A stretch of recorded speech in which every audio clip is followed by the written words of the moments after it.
Hello and welcome to Channels Book Club. My name is Olakunle Kasumo, and it's always exciting to be on this show where we discuss all things books. Our guest today is a very special one, Bimbo Oloyede, veteran broadcaster, and she's talking about her latest book, which addresses an important topic, public speaking. Have you ever had that experience, standing up somewhere, trying to speak to a group of people and getting too nervous to know what to say? Many people have experienced this. Well, you can learn how to speak in public, expertly, confidently. That's the message of Bimbo Oloyede in her book, which you will find very intriguing and very enlightening. Well, let's not waste any time. Let's get to meet with Bimbo Oloyede again and then dive into her book titled Command Your Stage.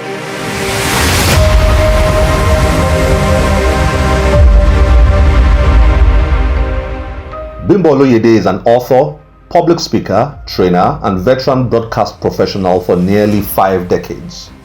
She was a pioneer member of Nigerian Television Authority's network news team, and thus the first woman to cast network news on Nigerian television. After her stint at NTA, she became an independent radio and TV producer, presenter, moderator, and compere. Bimbo Oloyede was a consultant and news anchor at Channels Television for 13 years and has been honored with a Lifetime Achievement Award for Journalistic Excellence by the Wole Soyinka Center for Investigative Journalism. She is currently the CEO and lead consultant at Strictly Speaking. Bimbo Oloyede joins Channels Book Club to discuss her latest book, Command Your Stage.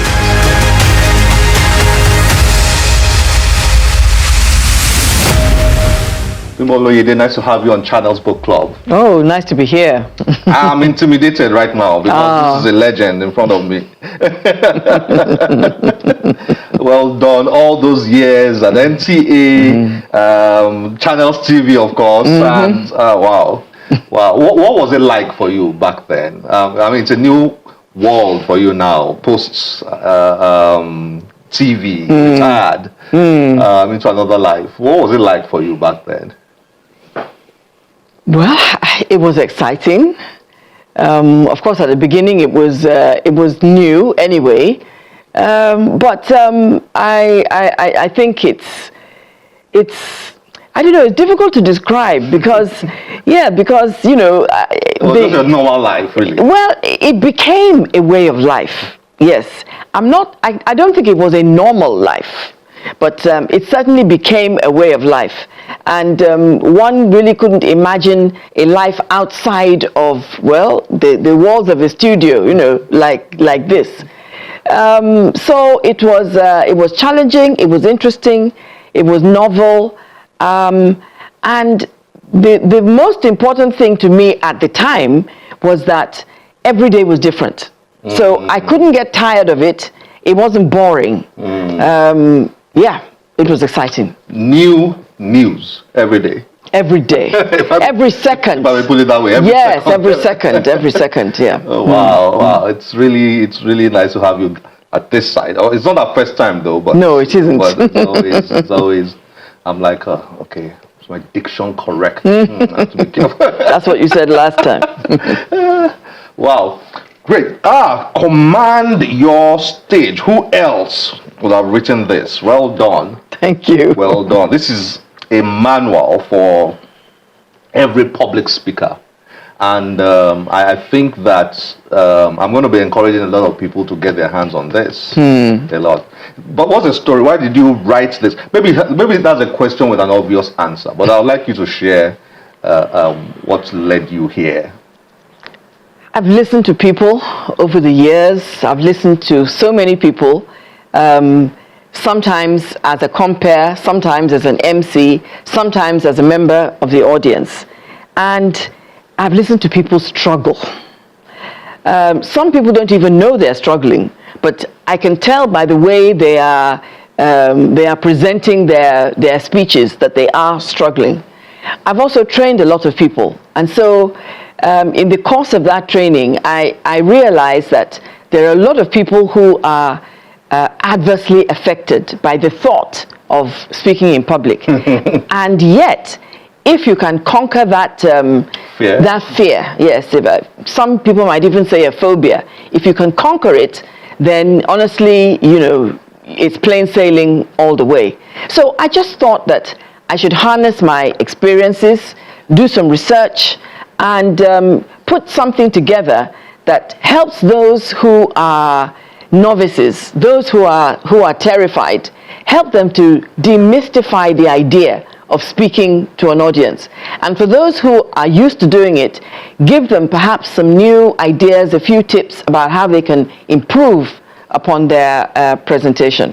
So in a nutshell, so this that's is it. So this is, I mean, I'm asking this for the sake of everybody listening, so that I don't want to assume. So this is basically an A, B, C, or A to Z of how to command the state, how to speak publicly. Is that a good summary, or would you like to summarize it in a different way? It's a toolkit that enables you to go through the process, the preparatory process that you should go through before you make a presentation to members of the public. Yes, yes. How important is this this ability to be able to present publicly? How important, how critical is this for anybody's career or even life, so to speak? Why should we pay attention to public speaking, public presentations? From the perspective of your career, it could be the difference between becoming the CEO, for instance, or the general manager, and remaining where you are. Because if you are going to represent your organization, you have to do it in a way that is credible. You have to do it in a way that actually sells your organization and puts your organization in its right place. You can't do that if you're mumbling and fumbling and bumbling on stage. You can't. You've got to be able to harness your thoughts, crystallize them, and put them in a way that makes impact in the shortest possible time. So we're talking about a whole range of things here. We're talking about your personal branding, reputation, career, whatever organization you represent, passing a message across. Yes, all those things are there. Yeah, all those things are there. There's a place here in your book where you mention the relevance of this to various careers or professions. Yes. Rather. Yes. And then you went from one profession to the other, explaining how it is important to a teacher to be able to present well, how it is important to a CEO. That's right. How it's important to, wow. And so now, if you now look at it from the point of view of your life, your personal life, there are so many different situations and circumstances where you may have to ask for something, maybe ask for help. You may have to explain about something that has gone wrong. For instance, in the home, a wife explaining something to her husband, or a husband asking for whatever from his wife. You have to be able to choose the right words, and you have to also be able to do it within a specific time frame, which you do with speeches anyway. You also have to have the right kind of attitude, the right kind of mental approach to what it is that problem might be that you need to solve. So it cuts across everything. Everything. Even a parent talking to a child, trying to get a daughter or a son to do something in a particular way. Sometimes, shouting and screaming and bullying, that doesn't work. Yeah. You may have to craft a message that will actually penetrate and stick with whoever it is you're talking to. I'm very excited about this. I tell young people that, okay, fine, whatever it is they're teaching you in school, geography, physics, whatever it is, fine. But the things that really make for success in the real world, many times are not taught in school. And this is one of them. Well, you see, truthfully, there are not that many people that understand that this is important. A lot of people don't realize that self-confidence is actually something that it's not taught in a classroom, but it can start, the beginnings of it should probably be within maybe perhaps not primary, but maybe junior secondary and and upwards. Young people, especially now that everybody's head is in one device or the other. Yes, you find that even the art of conversation has completely gone downhill. People don't even know how to converse, let alone young people being able to negotiate, being able to be confident enough to be in a particular situation, for instance, and be able to say, sorry, I'm not doing it. This is not for me, or this is not me. Yeah. It takes courage to be able to open your mouth and defend yourself in certain circumstances. So it's all about commanding your stage. This is schools. Go and get this. All schools. Now, let's see. Chapter 1, what is presentation? So here you explained presentation, right? We need to understand what it means. Actually, what I did was to explain what presentation is not. Is not. I went through a variety of things that it is not before arriving at a conclusion that is a collective conclusion. Collective in the sense that people that I have trained over the years, we've kept on changing it, but each time we learn something new, some new aspect, that definition changes slightly. We either add a word or remove a word, subtract a word, but I think eventually we have arrived over the years at what I think presentation is. Yes. Okay. One of the things you said, that presentation is, okay, this is something that I underlined. I've realized that their conclusions are based upon initial perception of presentation as a simple but learnable process. Inevitably, after a few sessions, they discover that it's being presentation. It's an all-encompassing subject that requires a scientific, if not an academic approach. And that's one of the things I learned here, that there is a way to effective presentation. There is a method, there's a technique, there's something to be learned. Yeah. And we need to prepare. Don't just stand up and just go and mumble things. Yes. You have to prepare. Yeah. And there's a way to do it, and you can learn how to do it. Exactly. Is that correct? You're correct. It is a science as well as an art. Because the scientific aspect is the process. The artistic aspect is in choosing the right words, and then in deciding how the delivery is going to be done. This is interesting. Who needs presentation training? Everybody needs presentation training, right? Everybody, practically. Practically everybody. But the majority of people now who need it are those who don't think they do. And many of them are in the public eye. You outlined quite a number here, and you sort of like explained or suggested why they need to take this very seriously. Politicians, teachers, lecturers, even people in the medical profession, the legal profession. Oh yes, you really hammered on how embarrassing some people can be in that field, unfortunately. Yes. Yeah. People in the corporate world.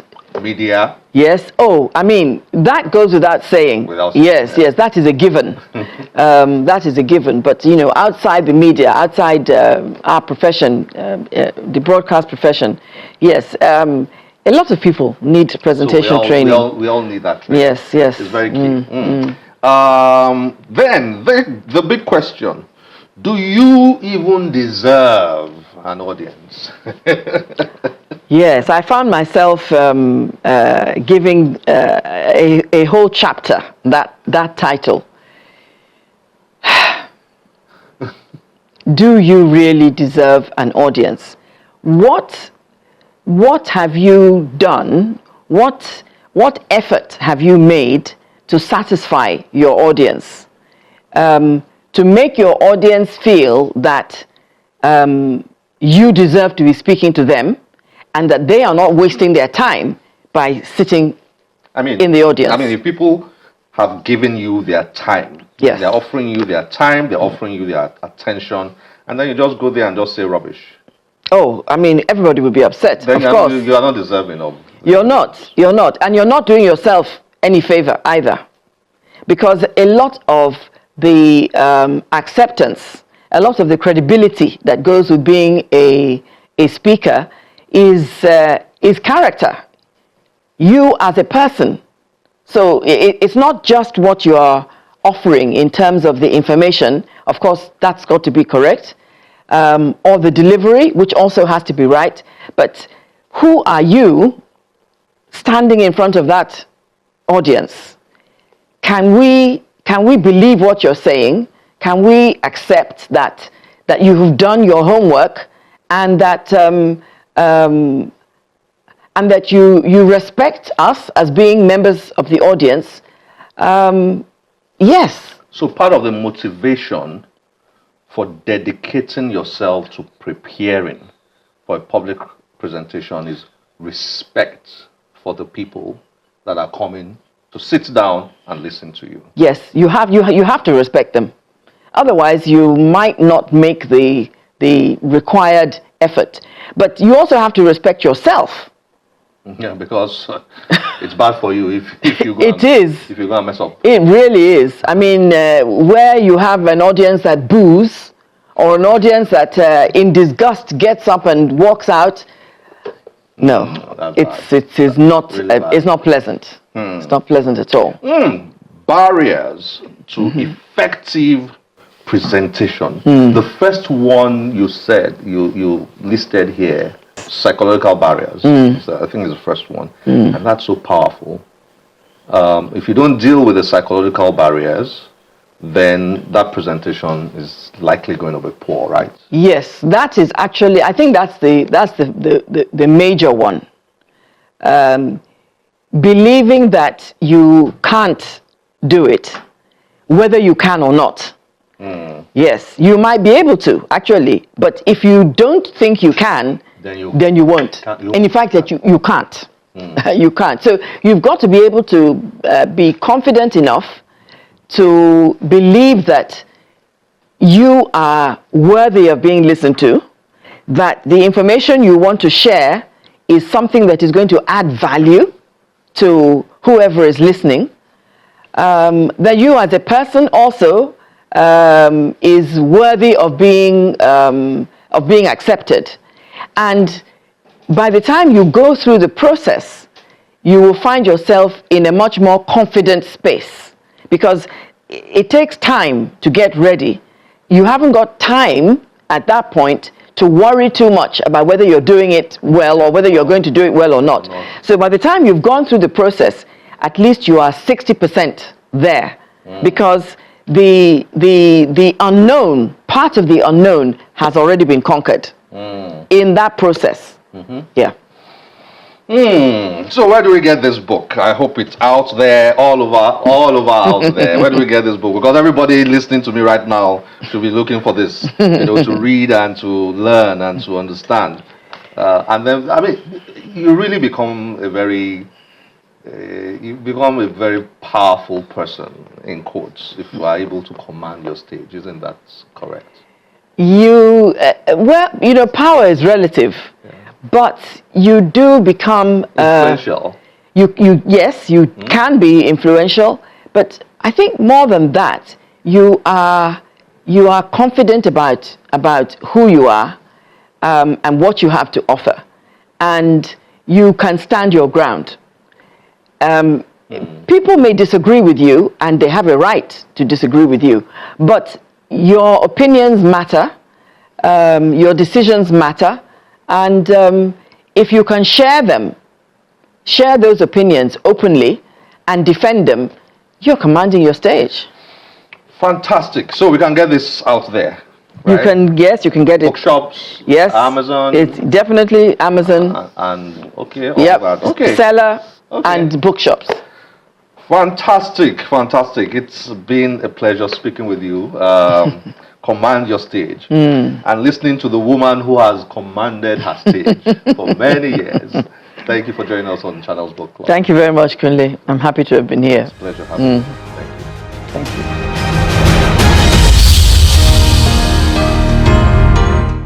So much you will find in that book. You just got to lay your hands on it and read. Bimbo Oloyede packed in so much in that book. You really have to find it. Get on any of our social media platforms and we'll share with you where to find copies of Command Your Stage. We'll be having her back on the show sooner than later. Up next is a reading by Fred Muddy. Enjoy this.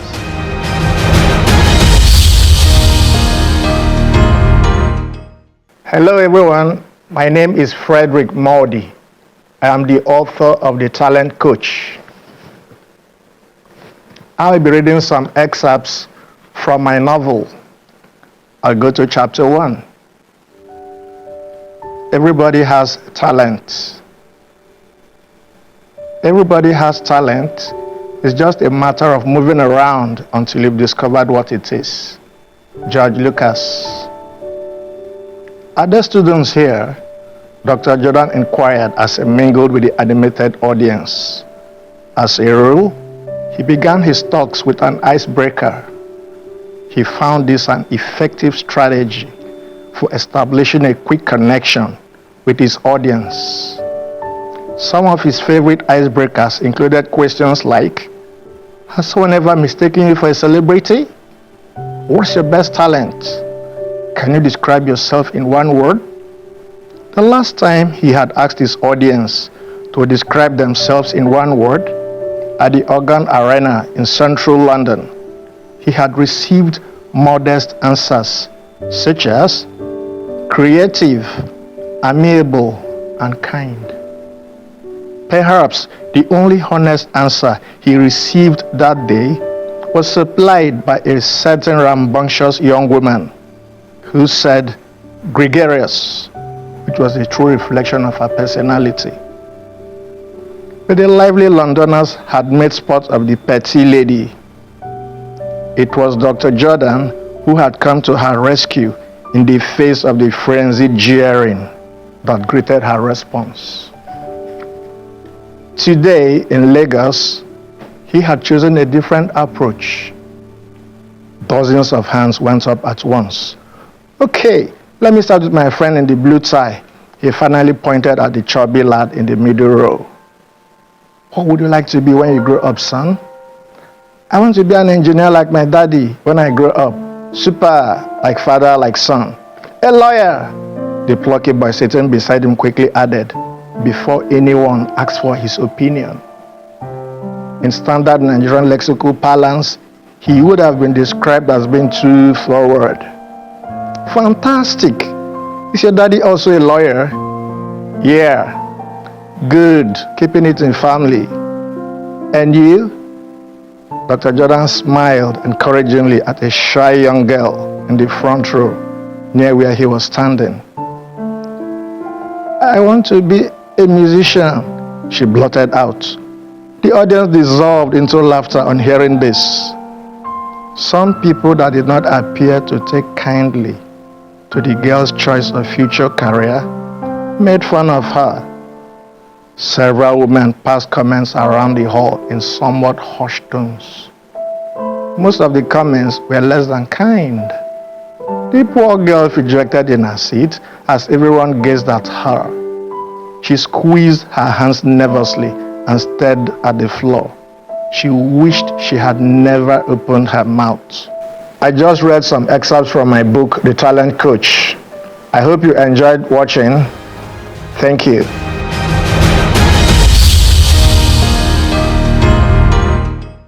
This is where we have to end the show today. As always, we'll be very delighted to get your feedback through any of our social media platforms displayed on your screen. My name is Olakunle Kasumu. Remember, one great book can change your life. Bye-bye.